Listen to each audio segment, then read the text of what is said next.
Every time our athletes walk into this weight room, they're going to be pushed to the max. Let's go! Let's go! The barbell hasn't changed in over 100 years. I can take a 25-pound plate, and we'll go out on the turf, and I'll have you hating life. We talk about straining your gut, pushing past that comfort level. I want a lot of energy. What better breeding ground is there for being a success in life than the weight room?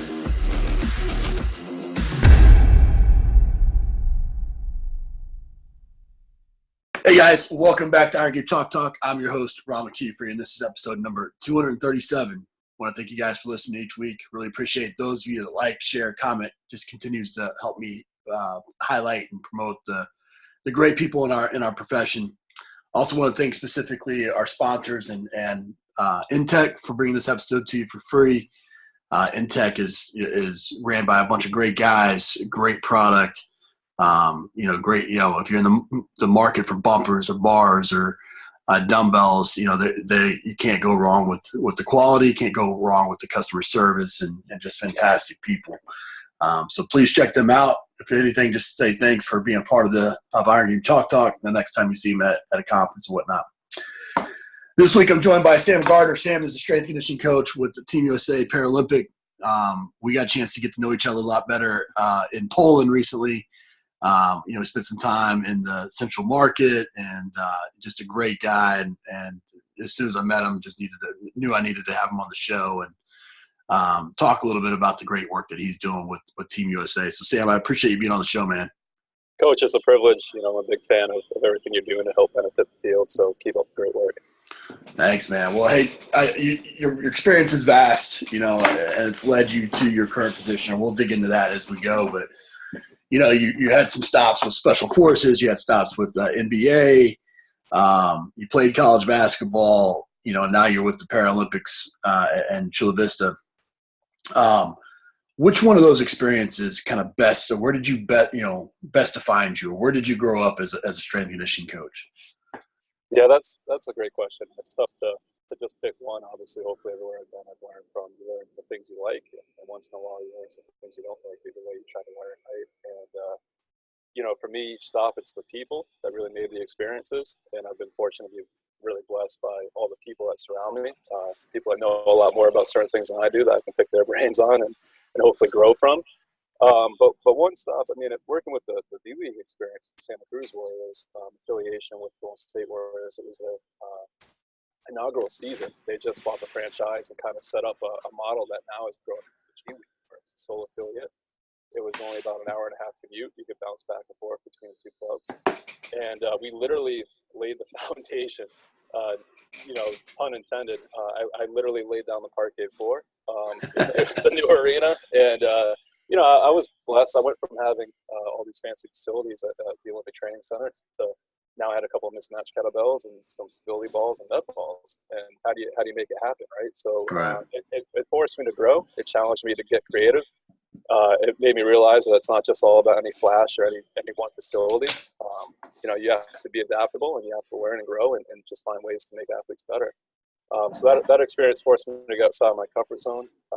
I didn't have a sport nutritionist to lean on, a sport technologist to lean on, a biomechanist to lean on. It was me and a athletic trainer, and we had to put our heads together and just make it happen. Luckily, in our first season, we made all the way to the finals. So, we exceeded expectations, but obviously, selfishly, it would have been nice to have won that final game. But that out of all the stops recently, probably really kind of helped mold me and make me realize it's not just about where you are; it's what you do with what you got.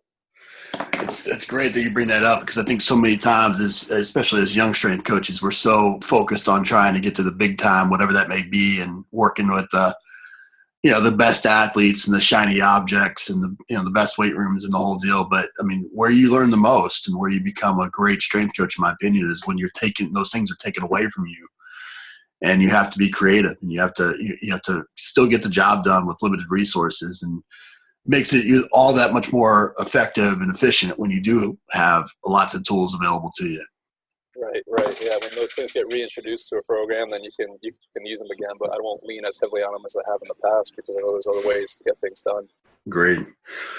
You don't have that long of a career, without making some mistakes along the way. What's one of the biggest mistakes you've made in coaching and how you learned from it? Yeah, I look back. I mean, I kind of had my head down, my nose down the grindstone for the first 7.5, 8 years of my career, and I wish I took more time to enjoy the journey, enjoy the process. You know, I've since taken time to reflect the past 1.5, 2 years, and make taking time for my family a priority, time for rest and time for digest. I wasn't taking that time earlier in my career. And, you know, I look back at some of the things I've been able to do, and again, the great experiences from the great people I've met along the way. And it's amazing. This field can offer you so much. And if you just have your nose down the entire time, sometimes you can kind of miss it and not enjoy it as much. And for me, making sure I have time for my family now too, you know, growing as a man and not just a coach, making sure I take time and spend time with my family is something I have to really take as a priority. Earlier in my career, it was just, you know, go, go, go. And I was so enthusiastic and so passionate about learning that I wasn't really taking time for myself as a person. And I think the past 1.5 years, just kind of reevaluating that and making that a priority is something that's really helped me as an individual. Yeah, I mean, I often say on the show, and people that listen for a while know that, you know, unless you have the home team right, whatever team you're working with, this doesn't go, you know, and I was the same way. I mean, you know, I took first 7 years of my career, I didn't take a single day vacation, and you know, and I would still say that I'm a recovering workaholic, I guess. I would the way I'd put it, but I think you know, enjoying the process, you know, taking a moment, and you know, when I'm running out in the tee at Tennessee or here in Rocky Top for the first time, or you know, being in an NFL opening day or whatever, those are things that, you know, you don't get back, you know, and it's, you know, I think we all need to take those opportunities and soak them in. Well, obviously, I mean, you could have done a little bit of everything. I mean, you know, basketball is a passion of yours. I mean, obviously, you know, Special Forces is an incredible population, but you chose, you know, to be working with Paralympic athletes, and you know, you made the statement over in Poland that I really resonated with me. And you opened your presentation by saying, if you can just motivate one person to work with these great athletes, and went on to show examples of, I think you gave an example of a 100-meter sprinter, you know, running a 9 something, you know, and it's like I mean, you and I can't run that, you know, that's a world class, you know. Right. Why Paralympics? Why Paralympians?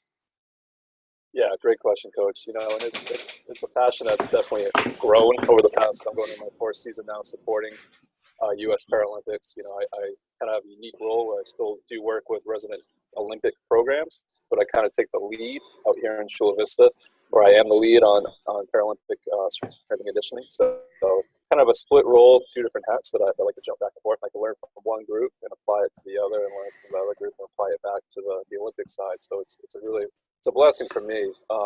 You know, and for me, it's trying to spread the word. Like you said, if I can motivate, there are a lot of coaches out there who are looking for work, and you know, who want to get involved in strength and conditioning, and don't even realize there's an avenue within Paralympic sport. You know, the Olympics seem to be a little bit more in the spotlight here in the U.S., and other nations have good support systems in place for the Paralympians. In the USOC, we're starting to grow that support system. When I first jumped on, there was really just a high performance director and a sport nutritionist than myself. And since then, we've almost tripled in staff size and providing more resources for our best athletes in the nation. You know, they're amazing athletes in their own way and in their own right. And people just aren't really as educated in the U.S. about Paralympics. You know, we don't stream it. We don't view it. It's a top 8 viewed sporting event in the world. And in the U.S., we don't even stream it. So if we ever did, I think that number would skyrocket to top 5. Right. If it was live covered. And if we just have more recognition, I know the flywheel is spinning in the right direction. Heading into Rio, there were actually a lot of sponsorship and ads that featured Paralympic athletes, and it kind of started to open people's minds to what is this, you know. And it's the Paralympics themselves. They were created right after World War I over in the UK. They were trying to get wounded warriors back in society and finding a way for them to use sport as a realm for that kind of mode. And since then, it's just grown into one of the biggest sporting events in the world. You know, 2.8 million tickets sold in 2012, and 2.4 million tickets sold in Rio. It's one of the bigger sporting events in the world, and in the U.S., a lot of coaches just don't know about it. And a lot of athletes don't know about it either. People who have disabilities who could be great Paralympic athletes that, you know, don't realize that this is even an avenue. So For me, this past year, it's just about getting the word out a little more. The first 3 years was just figuring out what I was doing as a coach, and Right. this past year, it's just trying to grow a legacy here and make sure that other coaches know that this is an avenue for them, and people with disabilities, that they can recognize that this could be something for them as well, and might help them kind of regain confidence, self-esteem, and feel a little bit more of a member of society. Yeah, I mean, there's so much to dig into there. I want to get to, you know, the challenges of working with that population. But before you do, I think something that, again, might resonate with a lot of the coaches that are listening. I'm just, before we got on the phone, you know, on the Skype call here, I was talking to some young coaches that were looking for opportunities and having trouble finding opportunities. But there is, I mean, just from a selfish standpoint, there is opportunity within Paralympic, you know, working with Paralympic athletes. They're just, you know, like you said, you were one of the first, and now there's just a handful. But yet this is a sport around the world that is watched, you know, and bought, and tickets are bought and the whole deal. And so what advice would you have to a young coach that's interested in getting into working with Paralympic athletes, where they're at, or, you know, do they have to go to the USOC to do that, or is there other methods and ways? Yeah, that's tough. So we're slowly growing a network. Like I said, you know, 4 years ago, there wasn't really a whole lot of options unless you were with the USOC. First and foremost, we're growing our medical network, which would involve psychology as well as healthcare providers.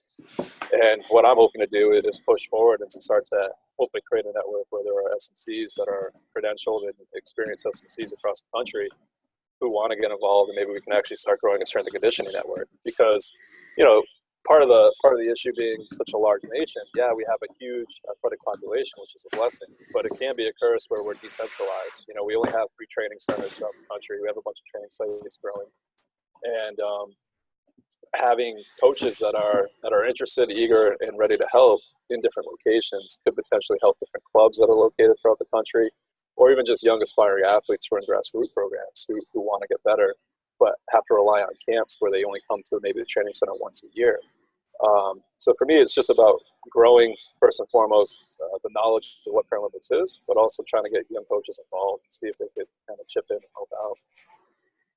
So do you recommend them reaching out to you, or you know, should they get involved with Special Olympics, or, you know, what would be the best course of action? Yeah, I mean, Special Olympics is a kind of a separate entity, but that obviously would be a great experience for any individual as well. As far as working with Paralympics, physically disabled athletes, you know, if they want to reach out to me, I'm happy to try to help. We haven't quite grown to the point where we have an established network or an established point of process, but that's something that's on my radar and something I'm pushing forward through through the chain of command right now. So hopefully in the next year or two, we can get things rolling away where, just like we have our medical network established, maybe we can actually start having a network of qualified S&Cs throughout the country. Right. No, that's fantastic. Well, obviously, you know, going from working with elite NBA athletes or elite, you know, special forces operators to working with people that, you know, can't see or missing a limb or, you know, any other number of you know, disabilities is challenging. You know, what's some of the biggest challenges that you've faced, and kind of how you've overcome those as a coach? Yeah, it's been a learning process. Unfortunately, the first year it was a lot of you know, trial by fire and just finding ways to get better. For me, I think communicating with the athletes helps. A lot of times they're going to come up with ways to create adaptations, or, you know, adapt an exercise or adapt a training philosophy or idea to fit them quicker than you might. They're living it. They have the disability, and they come up with creative solutions quicker than I can half the time. So some of the best adaptations we come up with have actually been athlete driven. Outside of that, it's just trying to think outside the box. You know, whatever box I thought I had, you have to take 2 steps outside of that and look at it from a global scope. You know, just because we can do something doesn't always mean we should. And, you know, the other quote that kind of goes hand in hand with that would be, you can spend more time focusing on what you can do, or less time focusing on what you can't do. So kind of keeping those 2 ideas in mind while working with Paralympic sports has helped me. You know, we can find ways to create these awesome, fancy adaptations for an exercise, but without looking at the global picture, is that best for the athlete in that particular time, in that particular program? And, you know, there's a huge health component that's involved with this as well. If they haven't accepted disability and we're just trying to jump on performance, they haven't actually kind of come to grasp with what the cards that have been dealt to them. we're just going to be spinning our wheels and maybe going backwards.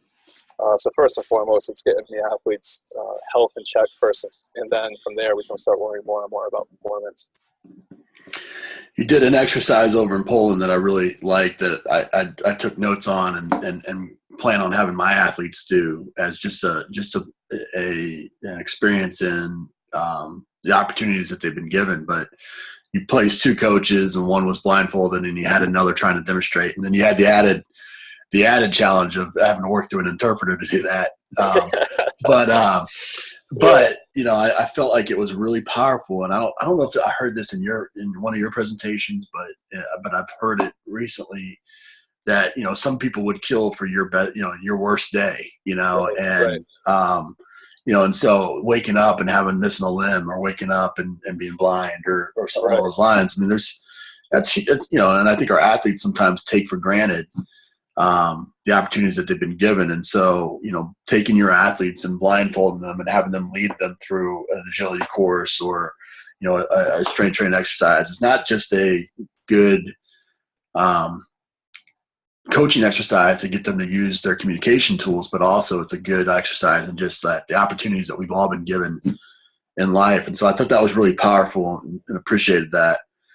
Good. I appreciate it. It would have been maybe a little smoother if my videos were working that day. But, you know, you just got to adapt. It is part of it.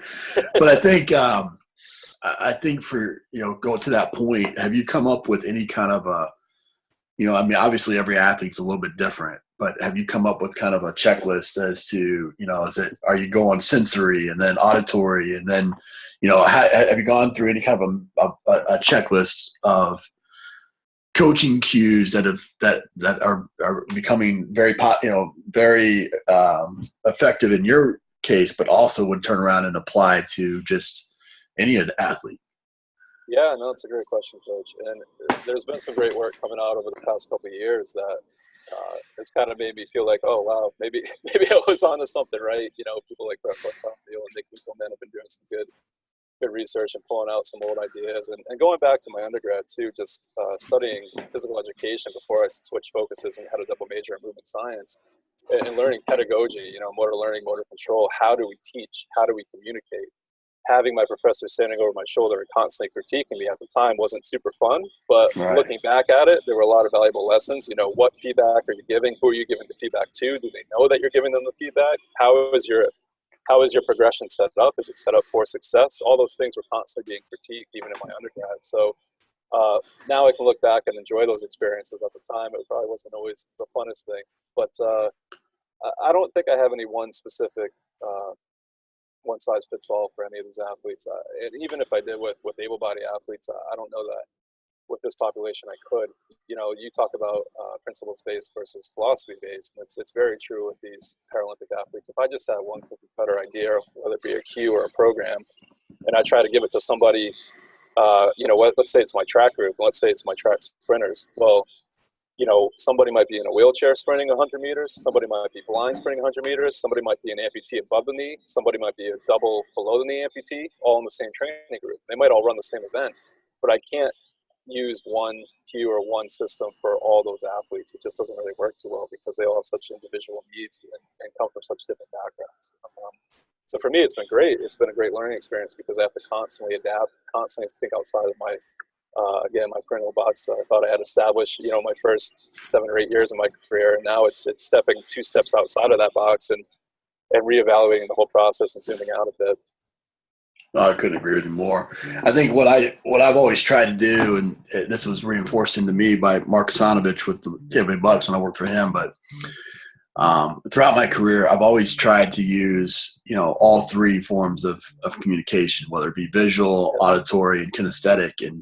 And so I wouldn't just tell somebody, you know, how to do an exercise. I would tell them, I would show them, and then I would have them feel what it's supposed to feel like when introducing something. And I think, you know, obviously that one of those senses might be taken out in your case, or one of those might be taken out. But I think, again, to apply it to our current setting, so many times as coaches, we just say, hey, go do this, go jump rope, you know, and take for granted that they know how to do that, you know. And I think this is I'm sorry, but working with a visually impaired athlete, obviously you can't demonstrate Right. And if they've never seen an exercise in their life, if you just tell them to do an exercise, or you say hit a position or hit triple extension, they don't know what that means, right? Right. So you have to use your hands sometimes and help them learn it. Once they learn it, getting their feedback on how it felt, where they felt it, then you can actually kind of start to work on intent and really kind of push that actual exercise towards what your training goal is.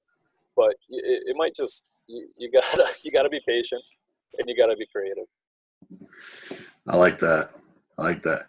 Well, I think there's again, I think there's a lot of people that are listening that maybe working with Paralympic athletes, it isn't for them, but they might be interested in the Olympic movement, be it in this country or another. What would be some advice that you would have for coaches that are wanting to work with the Olympic Training Center? How would they go about that process? Yeah, so here in Chula, we went through a transition. We became a training site this past year, but in Colorado Springs and in Lake Placid, I know they have S&C, strength and conditioning internships. A lot of the coaches who are full-time within the USOC, almost all of them, had gone through the internship program at one point or another. I'm a product of it, and I was fortunate to be the first intern who ever actually had to transition from one location to the other. So I actually did almost 8 months worth of internships between Colorado Springs and Chula Vista back in the day. Again, I was fortunate and blessed. The USOC couldn't get rid of me. They created the first ever fellowship position and brought me back to Colorado Springs for 1 year, and it lasted about a little over 2 years. So that internship really kind of spiraled my career as far as working with the Olympic movement here with Team USA. It's competitive, but for anybody who's interested, I would say go after it. You might not get it the first semester, but stay with it. I had interns come work with us who applied 4 times. And, for whatever reason, it was the right fit the 4th time for that individual and that individual for us, but it might not have been the first 3 times. So just stay persistent if that's something you really want to pursue. That's great, man. Well, we end the show with some resources here. What's the best piece of coaching advice you ever received? Yeah, I think earlier in my career, like I said, having my nose down to the grindstone, it was being reminded to have fun. And it was from a coach who had his CSCS when I was like 3 years old. Here I am taking myself way too seriously 7 or 5 years into my career. And a guy who's been doing it as long as I've been alive and doing it at the highest levels at multiple places, just reminded me that it's okay to have fun. Why do people join athletics in the first place? Generally, it's to have fun. They want to go play, or they want to be with their buddies, or they want to get involved in sport to have fun initially. And, sometimes we drive the fun out of it, but even at the highest levels, we have to take it seriously. And I take being a coach very seriously. It's an honor and a privilege. But once in a while, it's okay to lighten up and have a good time with the athletes when it's not going to affect training directly. Yeah, I couldn't agree with that more. I love that. Somebody that's been at CSCS when you were 3. I'm going to use that one. Yeah, right. Here I am, a hotshot coach 5 years into my career. And, Right. Give us a book, app, and website recommendation. Yeah, great question, Coach. And I'm a bit of a bookworm, so it's hard for me to narrow it down to just one. But if I can kind of break it up to a training books. Strength and Power in Sport for me by Comey as the main editor. That was huge.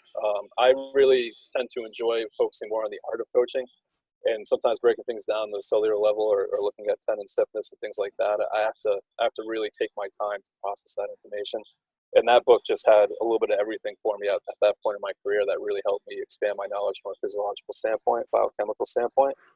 Also along the same lines, Science and Practices of Strength Training by Zazorski. The second edition is great too, but going back to the first edition, the first time I read it, that was an eye-opener for me. And a lot of the same principles that we use in strength training now, it's all kind of derived from that book to me. It's been a great resource for me. As far as just life and just personal growth, Garden City by John Mark Comer. It's Garden City is the title. It's called Work, Rest, and the Art of Being Human. It's written by a pastor out of the Portland area. And like I said, the past year and a half, almost 2 years now, I'm trying to rededicate myself to focusing on myself as a man, not just as a coach. I'm a human who is super passionate about performance and passionate about coaching, but it's okay to actually take care of myself too. And that book kind of really helped shine some perspective on that. And then lastly, I guess, Ego is the Enemy is a book I read this past year by Ryan Holiday. Yeah, that's a good one. I'd like to think I'm not an egotistical person, but I think it's human nature. Every once in a while, we start thinking of ourselves more highly than maybe we should, or thinking of ourselves more often than we should, I guess. And that book kind of helped shine some light on that and really kind of make me reevaluate some of the mindset that I had. Yeah, I couldn't agree with you more. Any apps or websites that you use regularly? It's funny, the app I use daily, and I've been using it for almost 4 years now. It's not flashy or sexy, but Sleep Pillow. I need white noise, and sleep is so important in my life. You know, if I don't have good sleep, I'm not going to be in a good mood. If I'm not in a good mood, I'm not going to have a good time. The app is probably not going to benefit from it. So for me to get good rest, I need some white noise in my life, and Sleep Pillow is an app I use all the time. As far as training goes and working with athletes, starting to dive down athlete monitoring. It's an AMS system that I'm kind of partnering up with this past year and trying to find ways to, really push communication with athletes who are on rotation or a remote basis. It's kind of a challenge. I really feel like I'm better at coaching athletes who I see daily than I am the ones that I don't. And, right. It's something I'm trying to get better at. And for me, it all comes down to communication. And if an app can help drive that process, I'm all for it. Right. Well, that's fantastic. Well, man, we got a chance to get to know each other better over there. And like I told you over there, I'm really impressed by you and I'm impressed by the work you're doing. And it takes obviously a person that is patient and creative to work with the population, and but more importantly, keeping the bigger picture in front. And we're lucky to have a guy like you working with our U.S. team, and just appreciate the way that you're going about your business, but also the way that you're living your life. And so, thanks for coming on the show, man. Well, Coach, thanks for the kind words. I don't know that I'm always deserving, and I throw this out a lot. But again, I've been surrounded by great people, and anything I said that you enjoyed, it probably was stolen from one of them at some point. And sure. Anything I said that anybody didn't enjoy, it's probably my own idea. So let's not get the credit right now. Awesome, man. Appreciate you. All right, Coach. Have a great day.